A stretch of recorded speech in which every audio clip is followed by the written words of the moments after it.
In this conversation, my Jehovah's Witness friend begins to try and weave together a whole ideology that pretty much bypasses what the Bible says in its own context.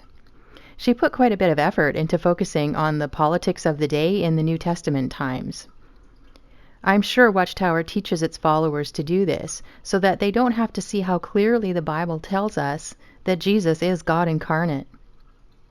Note how many times she uses the phrase, "of course," while she makes her argument. It's one I've heard her do often, and I'm assuming that's part of their training.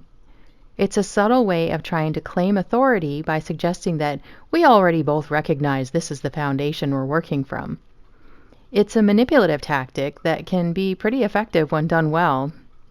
So it's also something to be aware of when you're talking with people who are trapped in cults, in case they want to try and use this on you. Yeah, I was just doing some research here, so that I was sort of thinking of you. Oh. And so that prompted my call. Well, thank you. I appreciate that. Yeah. The reason what prompted my phone call to you was, of course, as I was doing some research, and of course, you were. Remember, we had talked about that you had said that we were wondering why we as witnesses were changing our faith supposedly over the years. Mm-hmm. And so I was just doing it. Do you have a moment? Yeah, a little bit. I should go for lunch soon, but yeah, we could chat for a little bit. Yeah, I was just looking back over that and thinking, and so I was reading Acts. The book of Acts. Mm-hmm. Mm-hmm. Yep. Yeah, are you there? Yeah, sorry. My phone cuts out sometimes. Yeah, the book of Acts, where Paul was, of course, he was pursuing the early Christians and killing them and turning them over to for killing. Mm-hmm. So, but yet he was used greatly by God to bring the Gentiles into believing into God, into faith in God. Mm-hmm. Whereas they were, of course, had many gods. Mm-hmm. So that was interesting in that he was used by Jesus in a very special way to lead the Gentiles, to worship Jehovah and away from, as I say, from their gods. Mm-hmm. But notice when we read further at Acts, it was the Sanhedrin, which was the ruling party of the Israelites. They were the judges.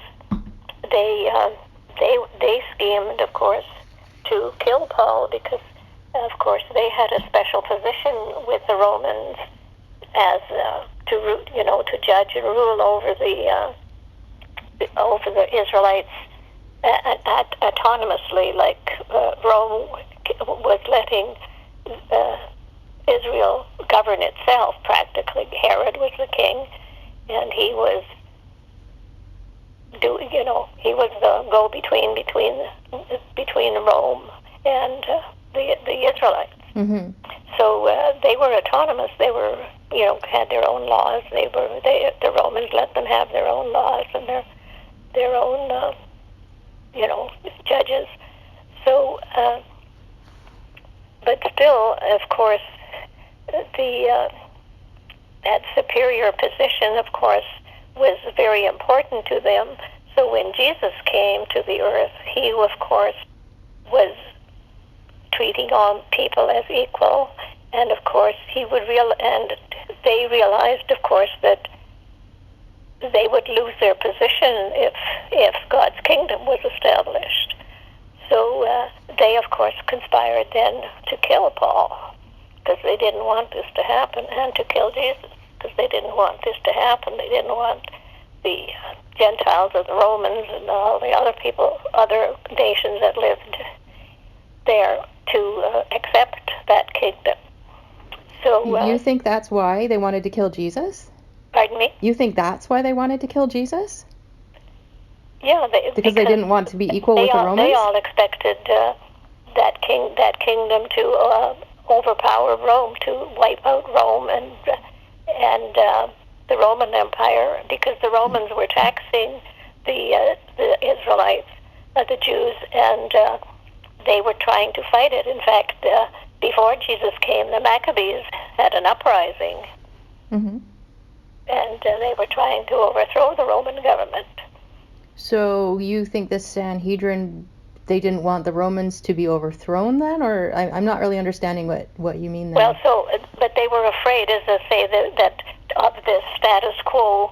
They didn't want to upset the apple cart, as they say, because, of course, they had a good position that Rome was allowing them to have that position as the Sanhedrin, and not bringing in Roman judges and things like that. So they were allowing Israel to be autonomous, independent, So they were in a sort of stuck in a between a rock and a hard place. They didn't want to lose their positions. So they conspired, as I say, of course, if you read in Acts, that they conspired to kill Paul on his trip to Rome for trial in the book of Acts. What was there a specific verse you were thinking of? Because you're sort of talking about two different people. You're talking about Jesus and then about Paul. So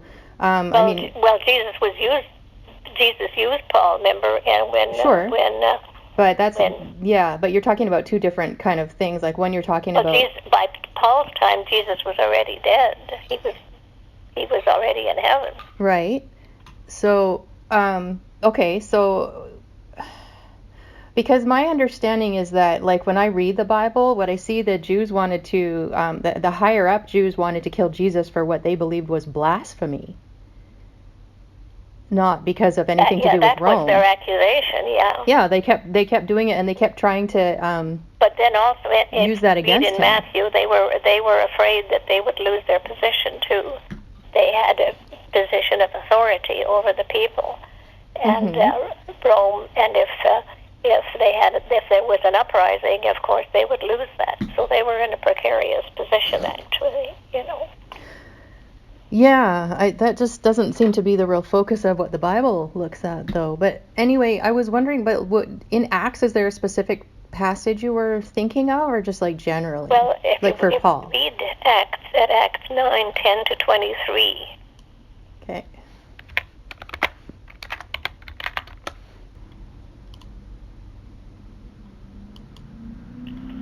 Okay, so this is about Ananias. Oh, that's where Paul is being used by Jesus. He gets a vision, and right, to go to the Gentiles. That was the mission he was called to. Yeah.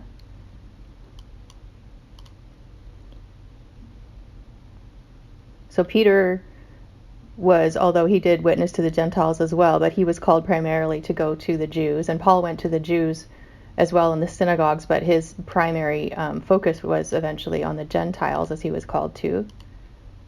If you notice, then in 22 and 23, then of course then Saul became Paul and converted, and he just kept. So Saul kept on acquiring more and more power, and was confounding the Jews who lived in Damascus, as he proved logically that this is the Christ. This is a minor point, but Saul didn't become Paul. Saul was his Jewish name. The Roman version of that was Paul, and since he was called primarily to witness to the Gentiles, that is most often the name we associate with him after his conversion. He wasn't given a new name or anything like that. It's just two versions of the same name, which was very common in those days. To be fair, this is a mistake that not only Jehovah's Witnesses make. Many Christians do too. I could have corrected her here, but didn't want to get off track, as so often happens in these conversations, so I just let that one go. Yeah. So he had to. Paul was a Roman, but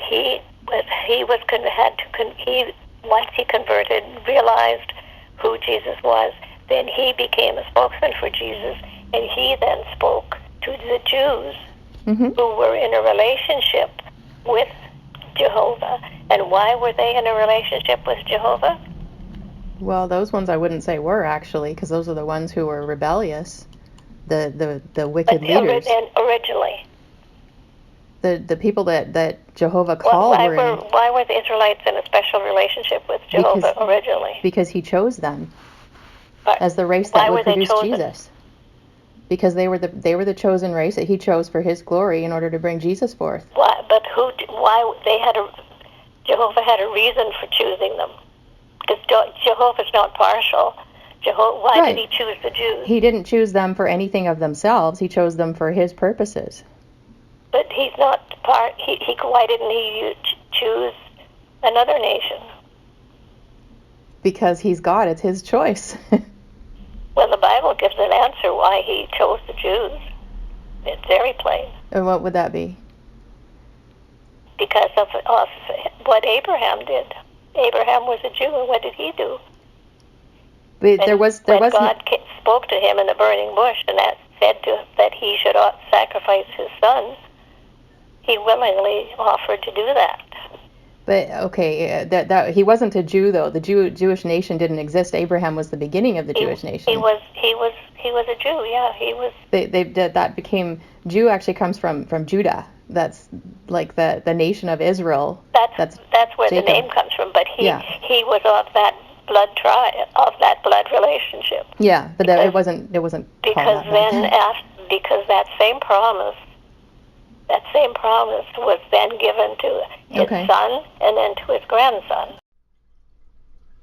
This whole line of argumentation is basically her attempt to promote a works-based salvation ideology contrary to what Scripture teaches. In her mind, it sounds like she believes the Jewish people were sacrificing animals and that was great. Jehovah was happy with it. But then, somewhere along the way, he came up with the idea to send Jesus, or in their view, Michael the Archangel, instead, so they didn't have to kill all those animals anymore. The truth that the shedding of blood and all of those sacrifices right from the day of the fall of man was always pointing forward to Jesus coming to save his people from their sins is completely lost on her. To her, it's a big change, just like the Watchtower always does. That it was prophetic, that the sacrifices were always pointing to Christ, that everything in the Old Testament pointed to Christ, is, again, completely lost on her. I could probably make a whole separate video just picking apart all the problems with what she presents here. It just breaks my heart how completely blinded she is to what the Scriptures say within their own context. Remember how she has often said that the Bible is a puzzle that needs to be pieced together? That's what she's basically trying to do here. The problem is, the pieces don't actually fit the way she wants, no matter how hard she tries to pound them in. Okay, how did Isaac and Jacob. How did that relate back to what you were saying in the beginning? I can't even remember what it was now. What you were thinking about that brought you to that? That's something I had said. What I initially said was reminded me to call you. Yeah. Was the fact that what did Paul do?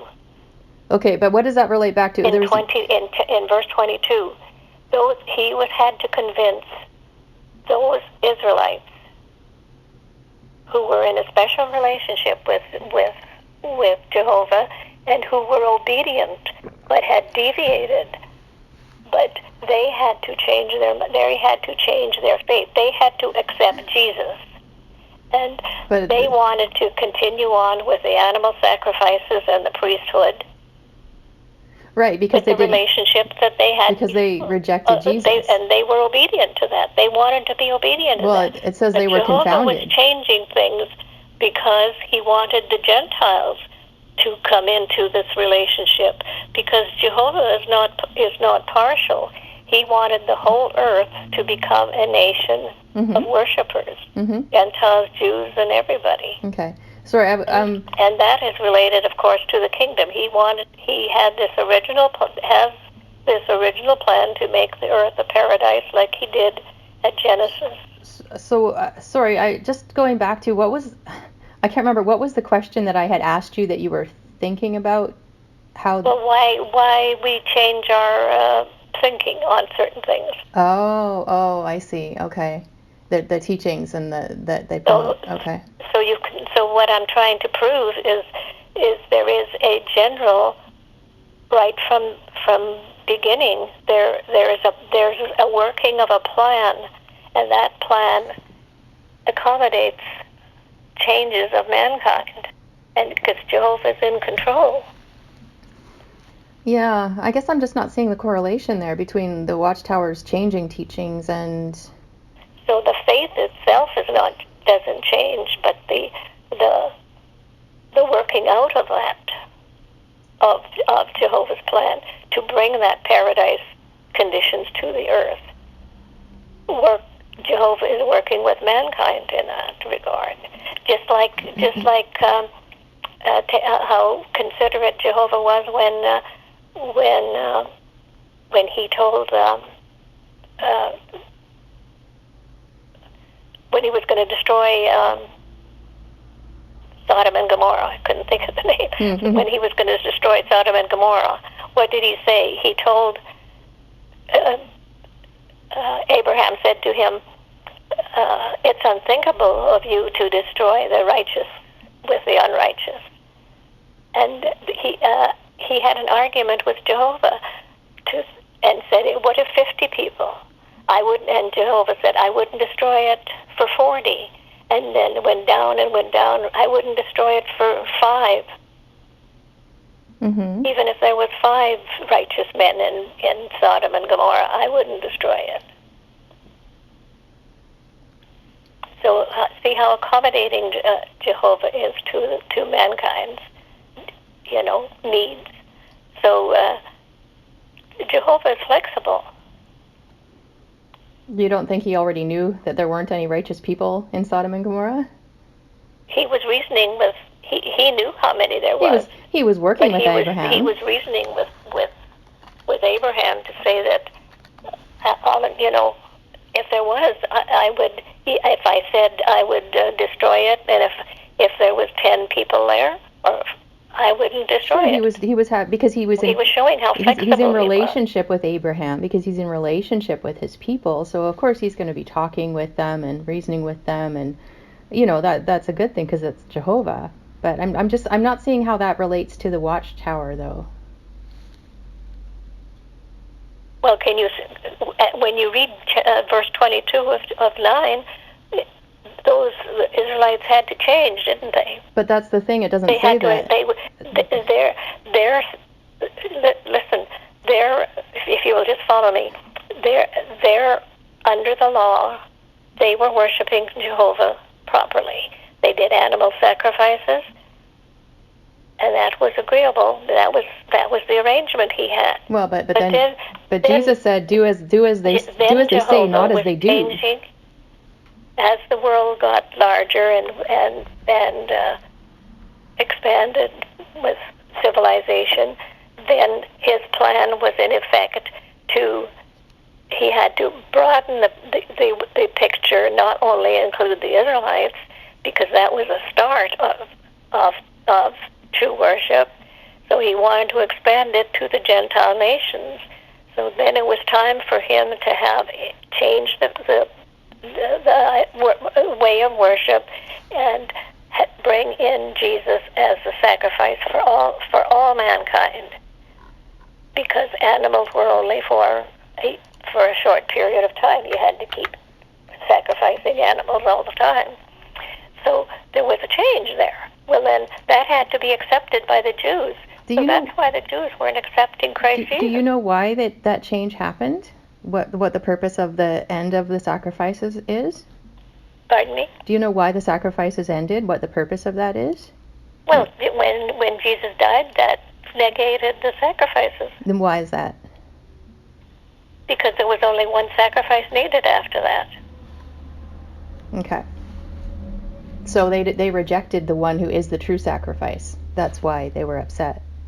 He was a human. They couldn't see that Jehovah had this requirement. Instead of trying to reason, well, this is a human, it's just another sacrifice. No. Just keep sacrificing. No, they knew a Messiah was coming, but they didn't understand what his purpose was, and they rejected that it was Jesus. I mean, it even says there in verse 22, he confounded the Jews. It doesn't say they believed.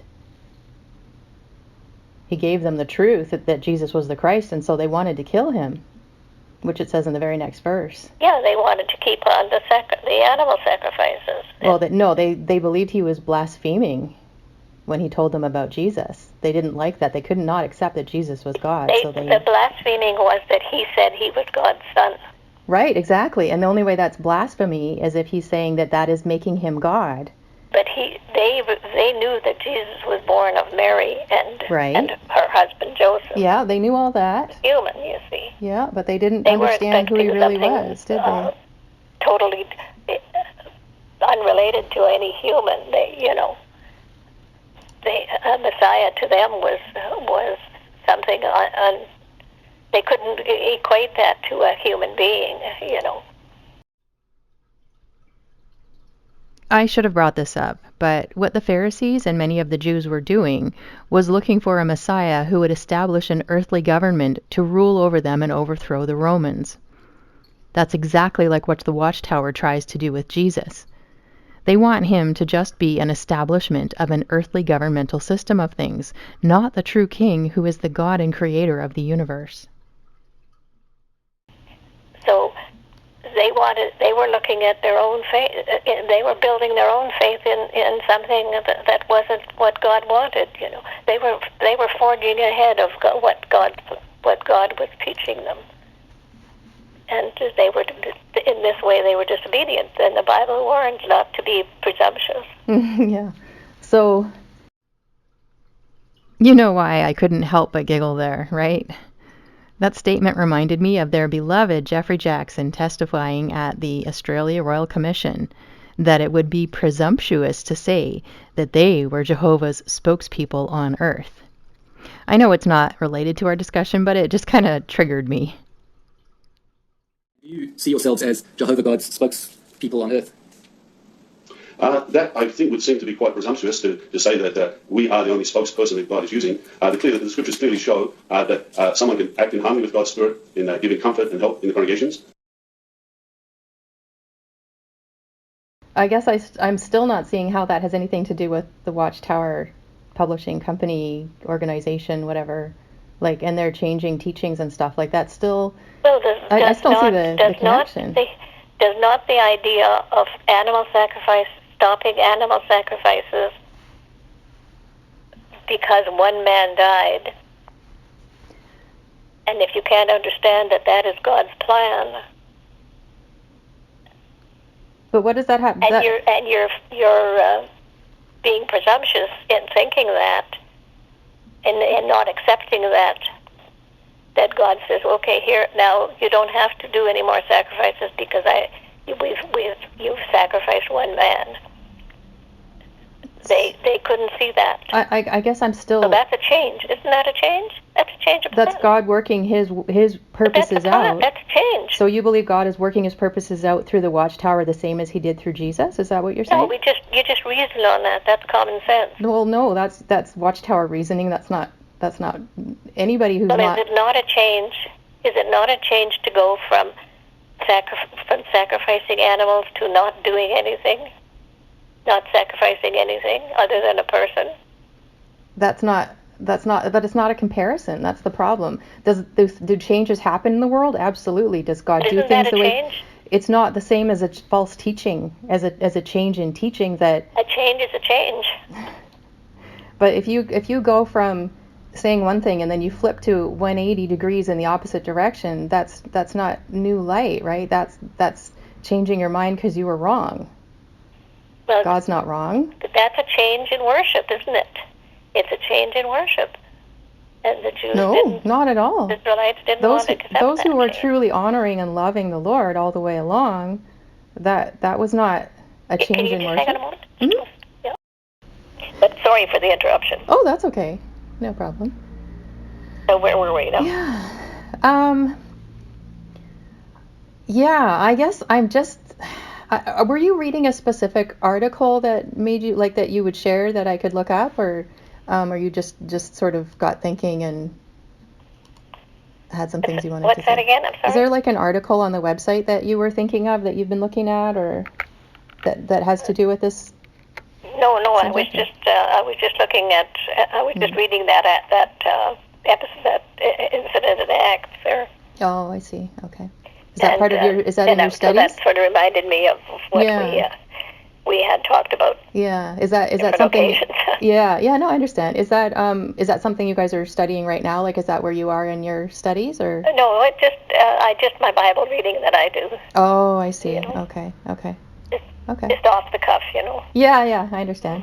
Oh, well, I'm touched that you thought of me. Well, I do think, I know that you have health issues, and of course that that's always it's not. I know that it's something that there isn't a magic pill for it. So of course that's a concern, you know. Yeah. For all of us, you know, that like if I know if you know, well, somebody will have surgery and they'll be fine after that, or take some medications and they'll be fine after that. But in cases like that, like yours, it's a no-win situation. It's a long-term. Yeah. It's definitely a different situation. Obviously, we got into some more personal discussion at this point, so we'll stop here for today and pick up with the next part of this conversation again next time.